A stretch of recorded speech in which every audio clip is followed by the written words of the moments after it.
ప్రపంచంలో అత్యంత శక్తివంతమైనటువంటి దేశంగా మనం అందరం అమెరికాను భావిస్తాము. ఈరోజు అమెరికాకు సంబంధించినటువంటి డొనాల్డ్ ట్రంప్ మిగతా దేశాలన్నిటినీ కూడా తన ఆధీనంలో పెట్టుకోవాలని చూస్తున్నాడు. కానీ అలాంటి డొనాల్డ్ ట్రంప్నే జోకర్గా చేసినటువంటి దేశం ఇజ్రాయెల్ దేశంగా చెప్పుకోవచ్చు.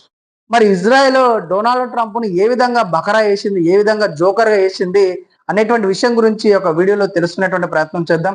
వీడియోని ఎక్కడ కూడా స్కిప్ చేయకుండా లాస్ట్ వరకు చూసేటువంటి ప్రయత్నం చేయండి.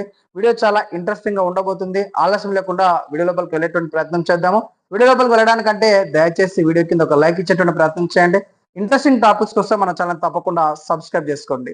Let's start the video. అందరికీ తెలుసు, రీసెంట్ గా ఇజ్రాయెల్ దేశం అనేది పాలస్తీనాలోని గాజా అనేటువంటి ప్రాంతం పైన దాడి చేసి అక్కడ ఉండేటువంటి హమాస్ అనేటువంటి ఉగ్రవాదుల్ని నాశనం చేయటం అనేది జరిగింది. దీనికి ప్రధాన కారణం ఏంటంటే హమాస్ అనేటువంటి ఉగ్రవాద సంస్థ ఇజ్రాయెల్ దేశంలో ఉండేటువంటి పౌరులపైన దాడి చేసి వాళ్ళందరినీ కూడా ఆ ప్రాంతం నుంచి దొంగచాటుగా ఎత్తుకొని పోయినటువంటి ఉగ్రవాద సంస్థ హమాస్. మరి హమాస్ ఈ యొక్క ఇజ్రాయెల్ దేశానికి సంబంధించిన ఉగ్రవాదులు ఎందుకోసం ఎత్తుకొని పోయిందంటే ఎన్నో వేల సంవత్సరాల నుంచి ఈ యొక్క ఇజ్రాయెల్ దేశాన్ని నాశనం చేయాలని దాని చుట్టూ ఉండేటువంటి అనేక రకాల ముస్లిం దేశాలు ఎదురు చూడటం అనేది జరిగింది. ఎందుకోసం అంటే ఇజ్రాయెల్ అనేది ఒక యూదుల దేశం, దాని చుట్టూ ఉన్నవన్నీ కూడా ఇస్లామిక్ దేశాలు. కాబట్టి ఈ దేశం వల్ల మాకు ఎప్పటికైనా ప్రమాదం అని ఈ దేశాన్ని నాశనం చేయడానికి అక్కడ ఉండేటువంటి అన్ని దేశాలు కూడా కలిసికట్టుగా దీనిపైన అనేక సార్లు దాడి చేసి దీన్ని నాశనం చేసేటువంటి ప్రయత్నం చేస్తాయి. ఇలాంటి సందర్భం లోపలనే పోయిన సంవత్సరము అక్టోబర్ 3వ తారీఖు రోజున ఈ యొక్క హమాస్ అనేటువంటి ఉగ్రవాద సంస్థ ఇజ్రాయెల్ దేశంలో ఉండేటువంటి పౌరుల్ని దొంగచాటుగా ఎత్తుకొని వెళ్ళడం అనేది జరిగింది. సో వాళ్ళ పౌరులను విడిపించుకోవడం కోసము ఇజ్రాయెల్ దేశము ఈ యొక్క గాజా అనేటువంటి ప్రాంతం పైన దాడులు చేయటం అనేది జరిగింది. ఇలా అనేక రకాల దాడులు చేసినప్పటికీ కూడా ఆ ప్రాంతంలో ఉండేటువంటి హమాస్ అనేటువంటి ఒక ఉగ్రవాద సంస్థ వాళ్ళు ఈ దేశ పౌరుల్ని విడిచిపెట్టడానికి ఒప్పుకోలేదు. ఇక ఏం చేయాలో అర్థం కాక ఇజ్రాయెల్ దేశానికి సంబంధించినటువంటి ఒక గూఢాచార వ్యవస్థ రంగంలోకి దిగటం అనేది జరిగింది. మరి ఆ గూఢాచార సంస్థ ఏం చేసిందంటే పక్కా ప్లాన్ ప్రకారం ముందుకు పోవటం అనేది జరిగింది. ఆ ప్లాన్ ఏంటంటే ఈరోజు ప్రపంచ దేశాల లోపల దాదాపు కూడా 90% దేశాలు కూడా డొనాల్డ్ ట్రంప్ చెప్తే వింటున్నారు. కాబట్టి ఈ విషయం లోపల కూడా ఎలాగన్నా డొనాల్డ్ ట్రంప్ను ఉపయోగించుకోవాలని వీళ్ళు భావించారు. కాబట్టి డొనాల్డ్ ట్రంప్కు ఉన్నటువంటి 2 వీక్నెస్లు ఏంటంటే ఆయనకు నోబెల్ ప్రైజ్ కావాలి, దాంతో పాటుగా ఆయనకు పొగడతలంటే బాగా ఇష్టం. ఈ 2 విషయాలను ఆధారంగా చేసుకొని డొనాల్డ్ ట్రంప్ని బకరగా చేయడానికి సిద్ధమైంది ఇజ్రాయెల్ దేశానికి సంబంధించినటువంటి గూఢాచార వ్యవస్థ. సో దానిలో భాగంగా వీళ్ళు ఏం చేశారంటే ఈ యొక్క గాజాలో ఉండేటువంటి హమాస్ అనేటువంటి ఉగ్రవాద సంస్థ మేము ఎంత ప్రయత్నించినా సరే వీళ్ళు మాట వింటలేరు కదా, కాబట్టి వీళ్ళు ఎవరు చెప్తే వింటారని వాళ్ళు ఒక చిన్న ప్లాన్ వేసి ఆ ప్లాన్ లో భాగంగా ఈ యొక్క మనకు మిడిల్ ఈస్ట్ ప్రాంతంలో ఉండేటువంటి ఖతర్ అనేటువంటి ఒక దేశం పైన ఇజ్రాయెల్ దేశం సంబంధించినటువంటి వైమానిక వ్యవస్థ దాడి చేయటం అనేది జరిగింది. దాంతో ఖతర్ దేశం మొత్తం కూడా భయపడిపోవటం అనేది జరిగింది. మరి ఇజ్రాయెల్ దేశం ఖతర్ పైన ఎందుకోసం దాడి చేసిందంటే ఈ చుట్టూ ఉండేటువంటి యొక్క మిడిల్ ఈస్ట్ లో ఉండేటువంటి ఇస్లామిక్ దేశాలన్నీ కూడా ఒకే మతానికి సంబంధించిన అయినప్పటికీ కూడా ఒకరంటే ఒకరికి పడరు. ఒకరి మధ్యలో ఒకరికి అనేక రకాల విభేదాలు ఉంటాయి. కానీ ఇక్కడ ఉండేటువంటి ఈ అన్ని దేశాలు కూడా ఒక దేశం చెప్తే ఉంటది, ఆ దేశమే ఖతర్. కాబట్టి ఖతర్ పైన దాడి చేస్తే ఖచ్చితంగా ఖతర్ ముందుకొచ్చి ఈ యొక్క గాజాకు సంబంధించిన హమాస్ ఉగ్రవాదులతో మాట్లాడే ప్రయత్నం చేస్తున్న ఉద్దేశంతో ఆ యొక్క ఖతర్ పైన ఖతర్కు సంబంధించినటువంటి రాజధాని దోవా అనేటువంటి ప్రాంతం పైన దాడి చేయడం అనేది జరిగింది. దాడి చేసిన తర్వాత కూడా ఇజ్రాయెల్ సంబంధించినటువంటి ఈ యొక్క వైమానిక దళం ఏమని చెప్పిందంటే మేము దాడి చేసింది ఈ యొక్క ఖతర్ దేశం పైన కాదు, ఖతర్ ప్రాంతంలో ఉండేటువంటి హమాస్ ఉగ్రవాదులు ఉన్నటువంటి ఒక స్థావరం పైన మాత్రమే దాడి చేసినామని చెప్పుకునే ప్రయత్నం చేసింది. కానీ ఖతర్ దేశం ఈ యొక్క దాడికి భయపడిపోయింది. ఎందుకంటే ఖతర్ దేశం లోపల సైనిక వ్యవస్థ లేదు.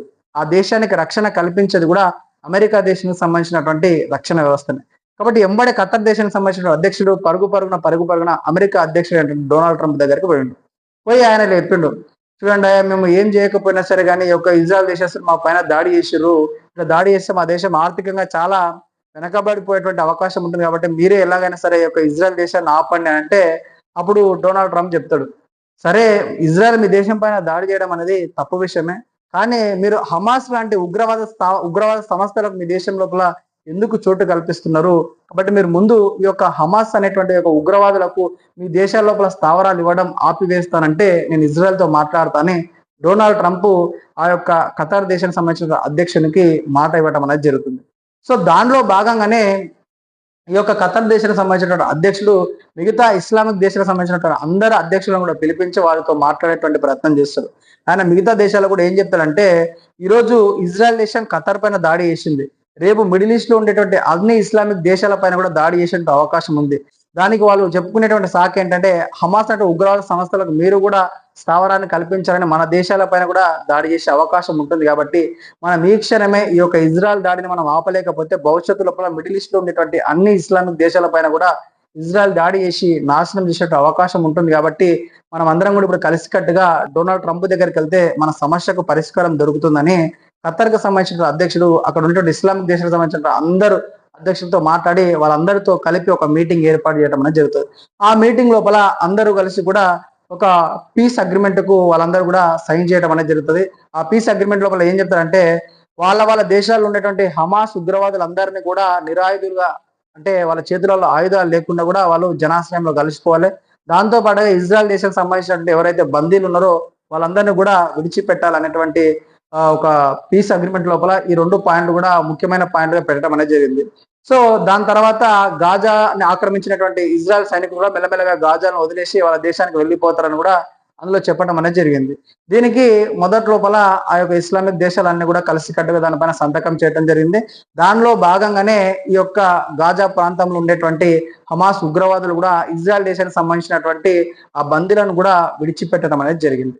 సో ఇప్పుడు బందీలను విడిచిపెట్టిన తర్వాత ఈ యొక్క హమాస్ ఉగ్రవాదులు ఏం చేశారంటే, ఈ గాజా ప్రాంతంలో ఉన్నటువంటి వాళ్ళు ఎవరైతే ఇజ్రాయెల్ దేశానికి సపోర్ట్ గా ఉండి హమాస్ కు వ్యతిరేకంగా ఎవరైతే మాట్లాడుతారో, పోరాటం చేస్తున్నారో, ఈ యొక్క డీల్ జరిగినటువంటి ఆ రోజు సాయంత్రమే దాదాపు 60 మందిని ఈ యొక్క గాజా ప్రాంతం లోపల ఒక సర్కిల్లో, ఒక కూడల లోపల వాళ్ళందరినీ కూడా మోకాల పైన కూర్చోబెట్టి AK-47 తోటి వాళ్ళ యొక్క తలల్ని కాల్చివేసినటువంటి ఒక రాక్షసమైనటువంటి సంస్థగా మనం హమాస్ ని చెప్పుకోవచ్చు.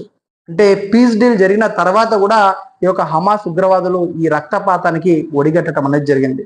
అంతేకాకుండా రీసెంట్ గా కూడా ఈ యొక్క హమాస్ ఉగ్రవాదులు ఇజ్రాయెల్ ప్రాంతం పైన, ఇజ్రాయెల్ ఆ సరిహద్దు ప్రాంతంలో ఇజ్రాయెల్ ప్రజల పైన కూడా దాడి చేసే ప్రయత్నం చేస్తే దానికి బదులుగా ఇజ్రాయెల్ కూడా తిరిగి మళ్ళా గాజా పైన దాడి చేయడం ప్రారంభించడం అనేది జరిగింది.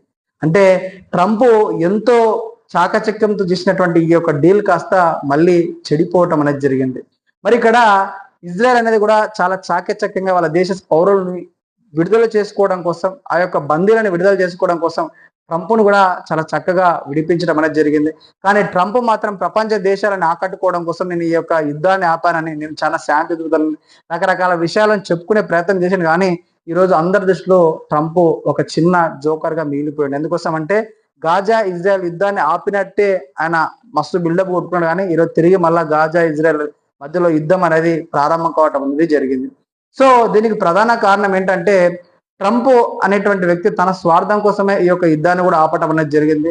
ఈ యొక్క గాజా ప్రాంతాన్ని మొత్తాన్ని కూడా అమెరికా స్వాధీనం చేసుకొని అక్కడ పెద్ద మొత్తం లోపల రియల్ ఎస్టేట్ సంబంధించినటువంటి పెద్ద మొత్తంలో పెట్టుబడులు పెట్టి ఆ ప్రాంతాన్ని డెవలప్ చేయాలని, అక్కడ ఉన్నటువంటి హమాస్ ఉగ్రవాద సంస్థను పూర్తిగా నాశనం చేయాలనే ఉద్దేశంతో కూడా ట్రంప్ ఈ యొక్క ఇజ్రాయెల్ కి సపోర్ట్ చేయడం అనేది జరిగింది. అంతేకాకుండా ప్రధానంగా అంటే చాలా మంది వ్యక్తులకు తెలియని మెయిన్ ఉద్దేశం ఏంటంటే, ముఖ్యమైన అంశం ఏంటంటే, అమెరికా లాంటి దేశం ఒక దేశం చెప్తే ఎప్పుడు వినదు. అలాంటిది ఇజ్రాయెల్ దేశం చెప్తే ఎందుకోసం వినదంటే, ఇక్కడ చాలా మంది తెలియని విషయం ఏంటంటే, ప్రపంచం లోపల అత్యంత ధనవంతమైనటువంటి కుబేరులు ఎవరైతే ఉన్నారో వాళ్ళందరూ పుట్టినటువంటి దేశం ఇజ్రాయెల్ దేశం. మరి ఈరోజు అమెరికా దేశానికి ట్రంప్ అధ్యక్షుడు అయిందంటే కూడా దానికి ప్రధాన కారణం ఈ యొక్క ఇజ్రాయెల్ దేశానికి సంబంధించిన కుబేరులు ఎవరైతే ఆర్థికంగా సంపన్నమైనటువంటి వ్యక్తులు ఎవరైతే ఉన్నారో వాళ్ళందరూ సపోర్ట్ చేస్తేనే ఈరోజు డొనాల్డ్ ట్రంప్ అమెరికాకు అధ్యక్షుడు అయ్యాడు. కాబట్టి వాళ్ళ ఒత్తిడితోటే ఇజ్రాయెల్ దగ్గరికి వచ్చి ఈ యొక్క డొనాల్డ్ ట్రంప్ మాట్లాడటం అనేది జరిగింది. మరి రీసెంట్ గా కూడా మనం న్యూస్లలో చూసినట్లయితే ట్రంప్ పైన కూడా తీవ్రమైన వ్యతిరేకత పెరిగిపోవటం అనేది జరిగింది. America, United states of America ఏదైతే ఉందో ఆయా దేశాల్లో ఉండేటువంటి ప్రజలు కూడా డొనాల్డ్ ట్రంప్ పైన తిరగబడటం అనేది జరిగింది. దానికి ప్రధాన కారణం ఏంటంటే, అమెరికా అనేది ఒక స్వాతంత్ర దేశం, అంటే అక్కడ ఉండేటువంటి ప్రజలందరూ కూడా స్వేచ్ఛాయుతమైనటువంటి జీవనాన్ని గడుపుతుంటారు. కానీ డొనాల్డ్ ట్రంప్ వచ్చిన తర్వాత ఆయన తీసుకొచ్చేటువంటి కొన్ని రకాల నియమాలు, కొన్ని రకాల పద్ధతుల వల్ల అక్కడ ఉండేటువంటి ప్రజలందరూ కూడా భయాందోళనకు గురి కావటం అనేది జరుగుతుంది. కాబట్టి ఎంబడే డొనాల్డ్ ట్రంప్ అధ్యక్ష పదవి నుంచి దిగిపోవాలని కూడా పెద్ద ఎత్తున నిరసనకారులు కూడా నిరసన తెలపడం అనేది జరుగుతుంది. దీనికి కారణం ఆయన తీసుకొస్తున్నటువంటి కొన్ని రకాలైన రాక్షస చట్టాల వల్ల కూడా అక్కడ ప్రజలకు డొనాల్డ్ ట్రంప్ పైన విసుగు రావటం అనేది జరిగింది. సో ఈ విధంగా ఇజ్రాయెల్ దేశం అనేది డొనాల్డ్ ట్రంప్ ని బకరా చేయటం అనేది జరిగింది. కాబట్టి ట్రంప్ అనేటువంటి వ్యక్తి అవసరం లేకున్నా సరే గానీ అనవసరమైన విషయాలలో ఏలు పెట్టి తనని తాను జోకర్ అని మళ్ళీ మళ్ళీ నిరూపించుకుంటాడు. కాబట్టి అందుకోసం భారతదేశం ట్రంప్ని ఎక్కువ సీరియస్ గా తీసుకోవట్లేదు. ఎందుకోసం అంటే ఇంకో 2 ఏళ్ళు అయితే ట్రంప్ అధ్యక్ష పదవి నుంచి దిగిపోతాడు. కాబట్టి అలాంటి ట్రంప్ దగ్గర మనం అనవసరంగా ఆయన చెప్పేటువంటి ప్రతి మాటకు కూడా మనం ఆన్సర్ ఇచ్చినట్టయితే మనం కూడా పాకిస్తాన్ లాగా జోకర్లుగా మారే అవకాశం ఉంటుంది. కాబట్టి ఆయన ఎన్నిసార్లు రీసెంట్ కూడా మనకు ఆయన ఒక హెచ్చరిక జారీ చేసిండు ఈ రోజే. భవిష్యత్తులో భారతదేశం రష్యా దగ్గర నుంచి ఆయిల్ కొనుగోలు చేయడం ఆపేయకపోతే 100% నేను టారిఫ్స్ ఇస్తానని భారతదేశం పైన ప్రకటించిండు. ఆయన ఇలాంటి ప్రకటనలు 100 చేసినా సరే కానీ భారత్ మాత్రం రష్యాతో నుంచి ఆయిల్ ను కొనుగోలు చేయడం జరుగుతుంది.